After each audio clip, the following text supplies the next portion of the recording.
నమస్తే, welcome to YRTV Telugu special story. పూర్తి స్థాయిలో తెలంగాణ రాష్ట్రంలో ఇక్కడ మనం ప్రధాన అంశాన్ని తీసుకొని వచ్చినాం. అదే మంత్రులు వర్సెస్ ముఖ్యమంత్రి అనగానే పూర్తిగా రాజశేఖర రెడ్డి గారి హయాం చూసాం. మంత్రులు ఎక్కడ కూడా ఏ రోజు కూడా ఇక్కడ ముఖ్యమంత్రి గారిని విభేదించినట్టుగా ఏడలేదు. కానీ తెలంగాణ రాష్ట్రంలో ఉమ్మడి ఆంధ్రప్రదేశ్ రాష్ట్ర రాజకీయాల్లో ఎలా ఉంటుంది అంటే 2004 నుండి 2009 తర్వాత మరోసారి రాజశేఖర రెడ్డి గారు అక్కడ ముఖ్యమంత్రి అయిన తర్వాత దురదృష్టవశాత్తు ఆయన మరణించడం, తర్వాత మరో ఇద్దరు ముఖ్యమంత్రులు మారారు. అంతకుముందు 2004 కంటే ముందు కాంగ్రెస్ పార్టీ గురించి మాట్లాడితే ఇలాగే మంత్రులు ముఖ్యమంత్రిని విభేదించి ఎక్కువ శాతంలో మోతాదు శాతంలో ఒక 5 సంవత్సరాల పీరియడ్లో 1, 2, 3 నారాయణ చైతన్యాలు 1, 1, 1, 2, 2, 2, 3, 3, 3 అని అడ్వర్టైజ్మెంట్లు ఇస్తారు చూసినారా, ఆ లెక్కలో ఉంటుంది.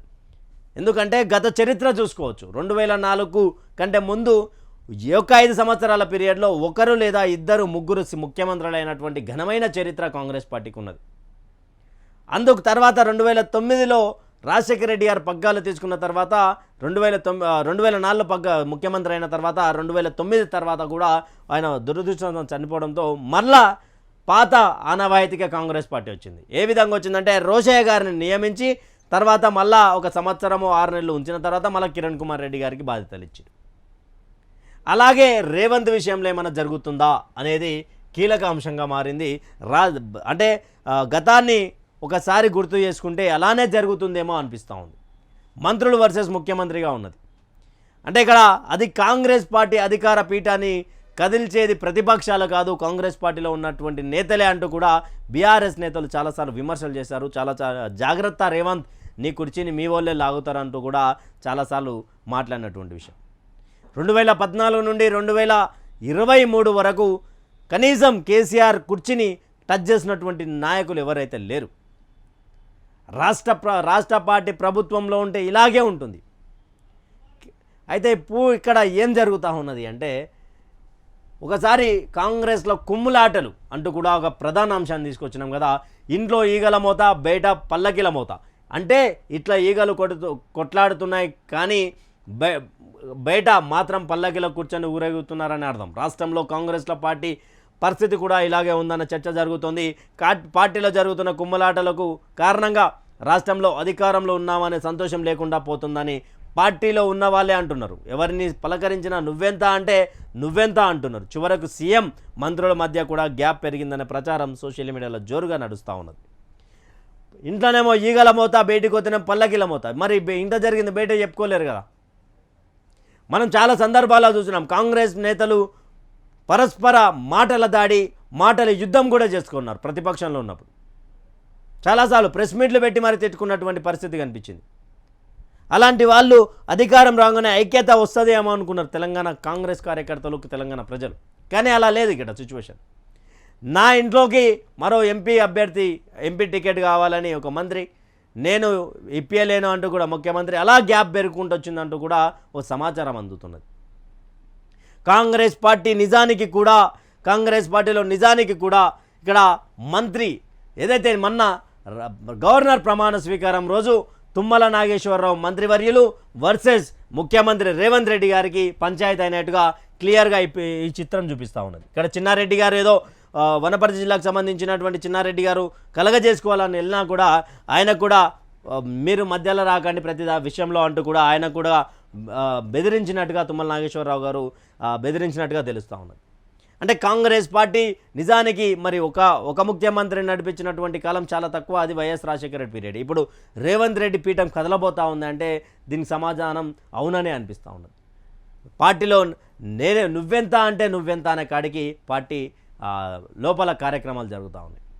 ఎప్పటికైనా మా లీడర్ ముఖ్యమంత్రి కాడా అని క్యాడర్లో, అదేవిధంగా ఆ పక్కనే ఉన్నటువంటి నేతల్లో బలమైన విశ్వాసం ఉన్నది. చాలామంది మంత్రులు కోమటిరెడ్డి వెంకటరెడ్డి గారు కావచ్చు, ఉత్తమ్ కుమార్ రెడ్డి గారు కావచ్చు, తుమ్మల నాగేశ్వరరావు గారు కావచ్చు, అక్కడ ఆల్రెడీ పొంగులేటి శ్రీనివాసరెడ్డి మీద ఆల్రెడీ ఉద్యమకారుడు గాదయ్య గారు ఉన్న బయట పెట్టినటువంటి కొన్ని సంచలన నిజాలను మాట్లాడితే అక్కడ బీజేపీలో సీఎం అభ్యర్థి పొంగులేటి శ్రీనివాసరెడ్డి అంటూ కూడా ఆయన సంచలనమైన వాక్యాలు చేసిండు.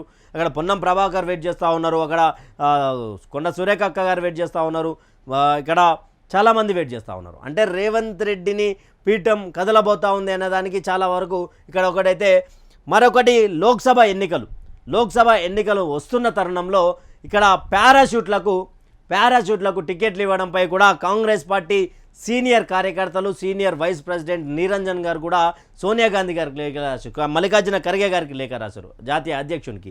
అక్కడ అలంపూర్ నుంచి పోటీ చేసి ఓడిపోయినటువంటి మాజీ ఎమ్మెల్యే సంపత్ కుమార్ కూడా సోనియా గాంధీ గారికి లేఖ రాశారు.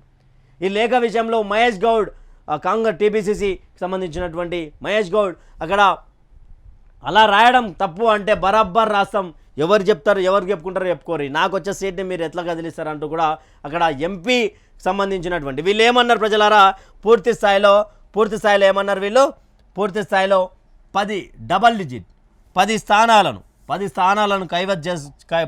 మినిమం 10 నుండి 12 స్థానాలను కైవసం చేసుకుంటామని చెప్పారు కదా.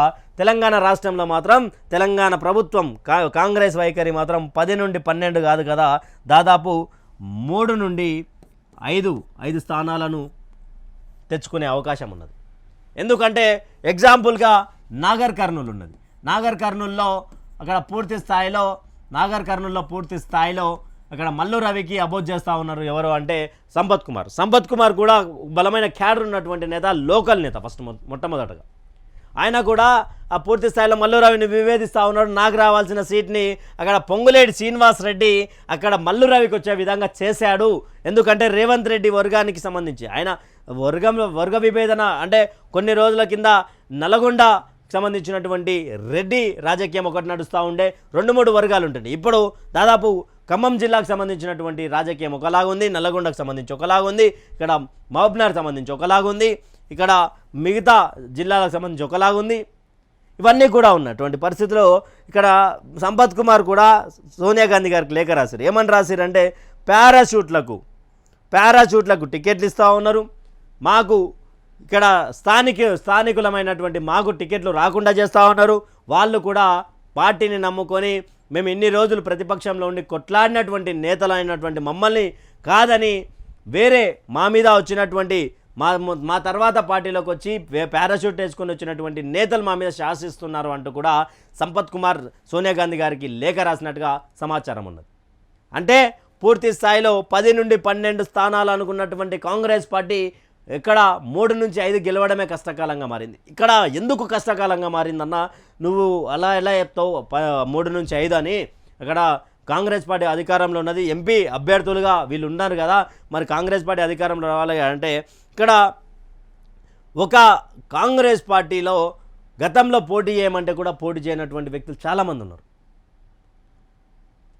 ఎందుకంటే అక్కడ సరే మనం పార్టీ మన కథ అని చెప్పి మనము పోటీ చేయాలని చెప్పి పోటీ చేసి ఓడిపోయిన వాళ్ళు ఉన్నారు, గెలిచిన వాళ్ళు ఉన్నారు. కానీ ఏం జరిగింది అంటే ఇప్పుడు పారాషూట్లు వేసుకొని వచ్చి అక్కడ అభ్యర్థులను అడుగుతున్నారు. అక్కడ గతంలో పోటీ చేసినటువంటి నేతలకు ఏమంటా ఉన్నారంటే, గతంలో మీరు ఓడిపోయారు కదా, అప్పుడు వేవ్ లేకున్నది కదా కాంగ్రెస్ పార్టీకి, అయినా కాంగ్రెస్ కరడు కట్టిన కార్యకర్తలకు మీరు ఎందుకు అవకాశం ఇస్తలేరు అంటూ కూడా పార్టీ సీనియర్లే అక్కడ కాంగ్రెస్ పార్టీలు విమర్శిస్తున్నటువంటి పరిస్థితి. ప్రభుత్వం వచ్చి 110 రోజుల్లోనే కాంగ్రెస్లో కల్లోలం మొదలైనటువంటి అంశం కనిపిస్తూ ఉన్నది. ఆల్రెడీ విహెచ్ హనుమంతరావు గారు సీనియర్ లీడర్, ఆయన రాజ్యసభ ఎంపీగా చేశారు. ఆయన బట్టి విక్రమార్క మీద కూడా ఖమ్మం సీట్ నాకు వచ్చే సీట్ని ఖమ్మం నాకు రాకుండా చేస్తూ ఉన్నాడు అంటూ కూడా తీవ్ర సంచలన వాక్యాలు చేశారు. అయితే చూద్దాం ఇక్కడ ఎందుకు పారాషూట్ అభ్యర్థులలో వచ్చింది అంటే, ఇక్కడ దానం నాగేందర్ ఖైరతాబాద్ నుంచి గెలిచినటువంటి అభ్యర్థి, టీఆర్ఎస్ నుంచి వచ్చిండు, ఇప్పుడు ప్రస్తుత ఎమ్మెల్యే. ఇక్కడ రంజిత్ రెడ్డి సిట్టింగ్ ఎంపీ, చేవెళ్ళ పార్లమెంట్కి సంబంధించినటువంటి ఎంపీ, ఒకసారి గెలిచినటువంటి అభ్యర్థి. ఇక్కడ సునీతా మహేందర్ రెడ్డి గారు ఎవరంటే మాజీ మంత్రి, ప్రస్తుత ఎమ్మెల్సీ పట్నం మహేందర్ రెడ్డి గారి సతీమణి. ఆమె ఇప్పుడు వికారాబాద్ జిల్లా జెడ్పీ చైర్పర్సన్గా ఉన్నారు. అయితే ఈ ముగ్గురున్న తర్వాత ఇక్కడ శ్రీధర్ బాబు వర్సెస్ పొన్నం ప్రభాకర్ అన్నది నడుస్తూ ఉన్నది. ఎందుకు నడుస్తూ ఉన్నది వీళ్ళిద్దరి మధ్యలో అంటే క్లియర్గా ఒకటి అర్థమయ్యేది ఏంటంటే 37 కార్పొరేషన్ సీట్లు వచ్చినాయి కదా, 37 కార్పొరేషన్ సీట్లలో మా జిల్లాకు సంబంధించి నేను ఒక మంత్రిగా ఉన్నా నా యొక్క మనుషులను అంటే నా యొక్క అభిప్రాయం తీసుకోకుండా శ్రీధర్ బాబు గారి పెత్తనం ఏంది అంటూ కూడా పొన్నం ప్రభాకర్ గారు విమర్శలు చేసినటువంటి పరిస్థితి కనిపిస్తూ ఉన్నది. అది తెలంగాణ దినపత్రికలో చూసినాం మనం. ఇక్కడ అంటే శ్రీధర్ బాబు పక్కనున్నటువంటి వ్యక్తులకు ఆయన నమ్ముకున్నటువంటి నాయకులకే పెద్దపీట వేసిండు అంటూ కూడా పొన్నం ప్రభాకర్ అన్న ఫుల్ ఫైర్ అయినటువంటి విషయము. అదే ఎందుకు ఫైర్ అయినంటే నా మనసులో సరే ఇప్పుడు 37 కార్పొరేషన్లలో మొత్తానికి జిల్లాకు సంబంధించినటువంటి 10 కార్పొరేషన్లు ఏవైతే ఉన్నాయో అవి పూర్తిగా శ్రీధర్ బాబు అనుచరుల చేతులకు పోయినాయి. మాకు కనీసం నాకు ఒక మంత్రిగా ఉన్నా, నాకు బీసీ మినిస్టర్గా ఉన్నా, నాకు కనీసం నాకు ఒక ఎలాంటి ఇన్ఫర్మేషన్ ఇవ్వలేదు. ఇన్ఫర్మేషన్ ఇవ్వకుండా వాళ్ళకి ఎలా ఇప్పించుకుంటారని ఇదొక నడుస్తూ ఉన్నది. తుమ్మల నాగేశ్వరరావు ఒకటి నడుస్తూ ఉన్నది. మరొకటి బట్టి వర్సెస్ కాంగ్రెస్ ప్రభుత్వం, ఇప్పుడున్నటువంటి కాంగ్రెస్ ప్రభుత్వం నడుస్తూ ఉన్నది. ఇలా పూర్తి స్థాయిలో ఇక్కడ పారాషూట్లకు ఇక్కడ గతంలో ఇక్కడ సికింద్రాబాద్ నుంచి పోటీ చేసినటువంటి అభ్యర్థి మరి ఎక్కడ పోయారు, వాళ్ళకి ఏమి ఇవ్వబోతా ఉన్నారు. ఇక్కడ అంజన్ కుమార్ యాదవ్ పోటీ చేసినటువంటి పరిస్థితి. ఇక్కడనేమో చేవెళ్ళ నుంచి కొండా విశ్వేశ్వరరెడ్డి గారు అంటే ఇక బీజేపీలోకి వెళ్ళిపోయారు, అయిపోయింది. ఇక్కడ మల్కాజ్గిరి నుంచి మరి గతంలో రేవంత్ రెడ్డి గారు చేస్తారు. సరే అక్కడ అభ్యర్థి గట్టి అంటే మల్కాజ్గిరిలో రేవంత్ రెడ్డి గారికి ఇవ్వకముందు అక్కడ కాంగ్రెస్లో వర్క్ చేసినటువంటి నేతలు ఉంటారు కదా, మరి వాళ్ళకి ఇవ్వచ్చు కదా. ఇక్కడ స్థానికేతరాలైనటువంటి ఇక్కడ సునీతా మహేందర్ రెడ్డి గారికి ఇవ్వడానికి కారణం ఏంటి అంటే బీఆర్ఎస్ పార్టీని ఖాళీ చేసి అక్కడ ఉన్నటువంటి నేతలను తీసుకొచ్చి అభ్యర్థులుగా చేయడమేనా? ఇక్కడ ప్రతిపక్ష పార్టీ నుంచి వచ్చినటువంటి వాళ్ళకి పెద్దపీట వేస్తున్నారంటూ కూడా కాంగ్రెస్ పార్టీలో ఉన్నటువంటి సీనియర్ నేతలు మాట్లాడుతూ ఉన్నారు. ఇక్కడ గ్రూపులుగా విడిపోవడానికి ప్రధాన పార్టీ అంశం కూడా ఇదే. ఇక్కడ దానం నాగేందర్ గారికి ఎందుకు ఇచ్చారంటే దానం నాగేందర్ గారి ప్లేస్లో విజయారెడ్డి గారిని బరిలోనే ఒకవేళ ఇక్కడ దానం నాగేందర్ గారు గెలిస్తే ఇక్కడ విజయారెడ్డి గారి పీజేఆర్ కుమార్తె విజయారెడ్డి గారిని బరిలో నిలబెట్టి ఇక్కడ గెలిచిన తర్వాత ఈమె రేవంత్ రెడ్డి బల నిరూపణ ఒకవేళ వస్తే అవిశ్వాసం తీర్మానం లేక వాళ్ళ అధిష్టానం వద్ద బల నిరూపణ వచ్చి ఎవరు కావాలి మీకు ముఖ్యమంత్రి అంటే ఇక్కడ దానం నాగేందర్ చెప్పాడో అనే డౌట్ తోటి విజయారెడ్డిని గెలిపించుకుంటే విజయారెడ్డి మనకు సపోర్ట్ చేస్తుందనే ఆలోచనతోటే దానం నాగేందర్ని బలమైన అభ్యర్థిగా చెప్పుకుంటూ అక్కడ సికింద్రాబాద్ పార్లమెంట్ స్థానం ఇచ్చారు. ఈ రేవంత్ రెడ్డికి సంబంధించి ఇక్కడ ప్లాన్ మొత్తం 2029 లేదా మధ్యలో 2023 తర్వాత వచ్చినటువంటి ప్రభుత్వంలో ఏమైనా అటు ఇటు అయితే ఎవరి బలం ఎంతనో చూపించుకోవడానికైనా ఇక్కడ విజయారెడ్డిని గెలిపించే అవకాశం ఉంది. ఇక్కడ దానం నాగేందర్ని గెలిపించే అవకాశం ఉంది. దానం నాగేందర్ని ఏమన్నారో అందరు చూశారు. సాక్షాత్తు ముఖ్యమంత్రి గారు ప్రతిపక్షం నుండి దానికి వచ్చి మాట్లాడినటువంటి విషయం. ఇది కాంగ్రెస్ పార్టీలో పూర్తి స్థాయిలో కుమ్ములాటలు జరుగుతూ ఉన్నాయి.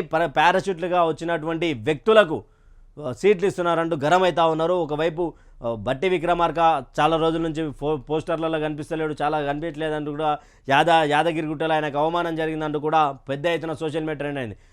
చూడాలి మరి ఎన్ని రోజులు కాంగ్రెస్ పార్టీలో ఇలాంటి సహజంగా కాంగ్రెస్ పార్టీ అంటేనే మేము సెక్యులర్ వాదులం, మేము ప్రశ్నించే తత్వం ఉంటుంది, మేము ఎక్కడైనా మాట్లాడుకోవచ్చు అనే స్వేచ్ఛ ఉంది అంటారు. కానీ ఇక్కడ ప్రభుత్వంలో వచ్చినా కూడా ఈ స్వేచ్ఛ ఉండడం ఎక్కువైపోయింది అనే ఆలోచనలో తెలంగాణ ప్రజలు ఆలోచిస్తున్నారు.